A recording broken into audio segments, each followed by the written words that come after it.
नमस्कार दोस्तों, आप सभी का हार्दिक स्वागत है मेरे YouTube चैनल में। आज हम सुनने जा रहे हैं बहुला चतुर्थी की व्रत कथा। आइए शुरू करते हैं। एक साहूकार था, उसके एक बेटा और बहू थे। बेटा तो साहूकार और दोनों ही कुछ भी नहीं कमाते थे, बड़े लोगों का धन ही खर्च किया करते थे। जब बहू बाहर जाती थी कचरा डालने के लिए तो पड़ोसन पूछती थी कि आज तुमने खाने में क्या खाया है।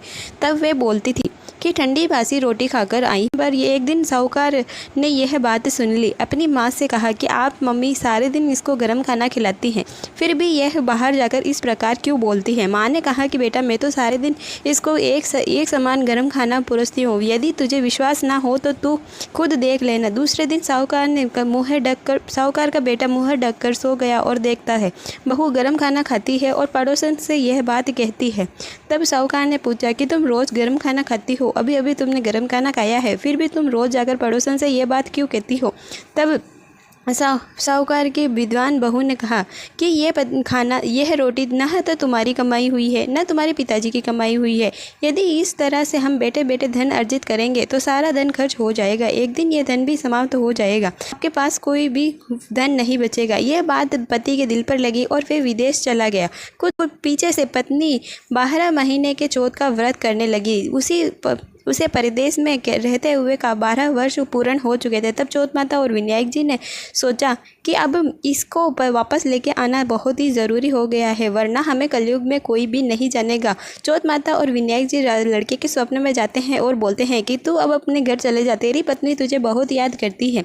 मैं गाँव कैसे चले जाऊँ माँ, मेरे तो बहुत बड़ा कारोबार फैला हुआ है।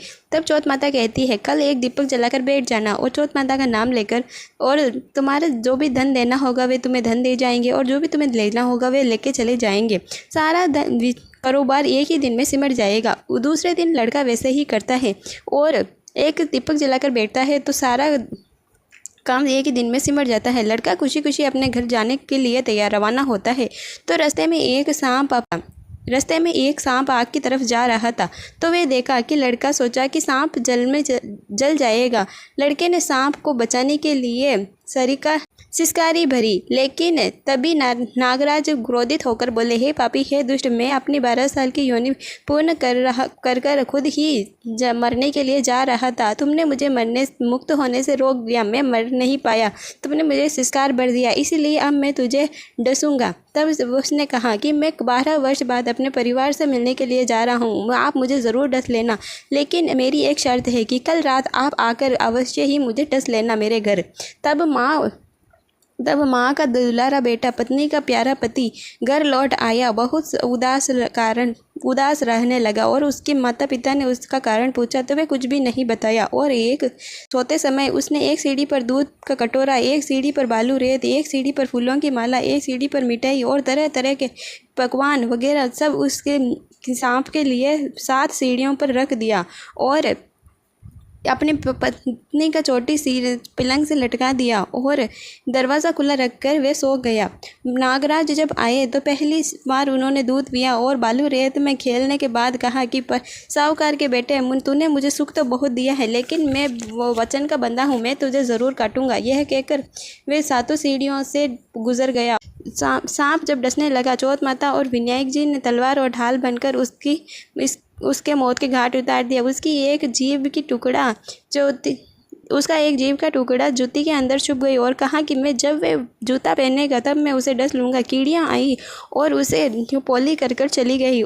यह कहकर कि जिस स्त्री ने हमें रोज़ आटा शक्कर खिलाया है तो इसीलिए इसकी रक्षा करना हमारा फर्जन बनता है। जैसे सब सुबह हुई तो माँ ज़ोर ज़ोर से चिल्लाने लगी खून देखकर और कहने लगी, मेरे बेटे बहू को कुछ ना हो गया हो। इतने में ही बेटे और बहू बाहर निकलते हैं और बेटा कहते हैं कि माँ खुशियाँ मनाओ, बैरी दुश्मन आज मर गया है। और पूछा कि मेरे पीछे से मेरी दीर्घायु के लिए किसी ने कोई उपाय किया है क्या।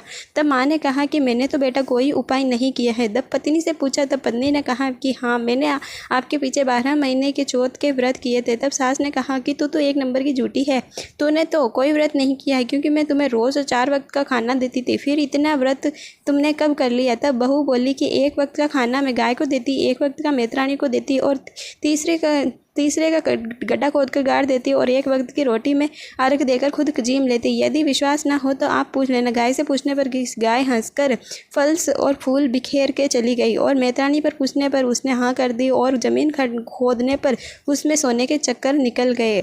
और जिस तरह से आप चौथ माता और विनायक जी ने उसकी जान बचाई, उसकी सारी मनोकामना पूर्ण करी, वैसे सबको करना। कहानी सुनते हैं, हुंकार भरते और समस्त परिवार की करना। हे विनायक जी महाराज की जय। बोलिए चौथ माता की जय। विनायक जी की कहानी ज़रूर सुननी चाहिए, ज़रूर सुनिएगा। धन्यवाद। अगर वीडियो पसंद आया हो तो प्लीज़ मेरे चैनल को सब्सक्राइब करके जाना।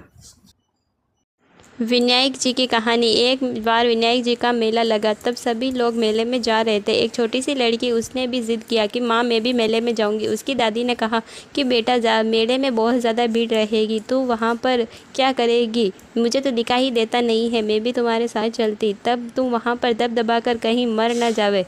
तब उसने नहीं मानी और ज़िद करने लगी। दादी ने हार कर 4 लड्डू चूरमे के बनाए और उसके साथ बांध दिया और कहने लगी, विनायक जी के भोग लगाना और उसके बाद ही तू खाना। लड़की विनायक जी के मंदिर में जाकर बैठ गई और बोलने लगी कि है 2 लाडू तुझको, 2 लाडू मुझको, खावे तो खा, नहीं तो चारों ही गटकाऊँ। इसी प्रकार शाम होने लगी, मेला बिछड़ने लगा, सभी लोग घर जाने लगे। विनायक जी ने हार मानकर और हाथ बढ़ाकर लड्डू खा लिया और उससे कहा, मैं तुमसे प्रसन्न हुआ हूँ, कुछ मांगना हो तो तुम मांग सकती हो। लड़की ने कहा, मुझे तो कुछ मांगना ही नहीं आता। गणेश जी ने कहा कि कुछ भी मांग लेना। तब लड़की ने कहा कि अन्न मांगू, धन मांगू, लक्ष्मी मांगू और खंडा खंडा की महल मांगू, 40 दिया मांगू, थाली सी जड़ू और खाने की लाठी। दादी के आगे महल मालिए, भाई भतीजे, साई सेज की गोद भतीजे सभी मांगू। गणेश जी ने कहा, तुझे तो कहा था तुझे मांगना ही नहीं आता, दुनिया भर का सुख मांग लिया। तब लड़की ने कहा, देवो तो विनायक जी इतना ही दो, वरना कुछ भी नहीं चाहिए।